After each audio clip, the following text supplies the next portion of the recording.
Welcome back, students. Today, we're going to learn how to write the alphabet, both in capital and small letters. But before we begin, make sure you have your crayons, markers, or pencils ready, as we're going to have some hands-on fun. Let's start with the letter Q. It looks like this in capital, a big Q. And in small letter, it's a little q. To write the capital letter Q, follow simple steps. 1. Start at the top of the paper, just below the first line. 2. Draw a large circle clockwise, starting from the top and ending at the bottom. 3. Extend a straight line downward from the bottom of the circle. 4. Lift the pencil. To write the small letter Q.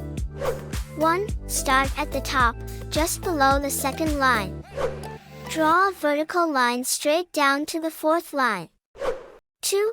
Draw a half circle starting from the top, curving to the left, and then touch at the middle of vertical line. 3. Then draw a small tail curving to the right from the bottom.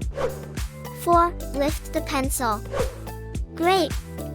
You have successfully learned how to write alphabet Q, both in small and capital letters. Thank you for joining us today. Don't forget to like this video and subscribe to our channel for more exciting adventures in learning. Until next time, keep shining and happy learning!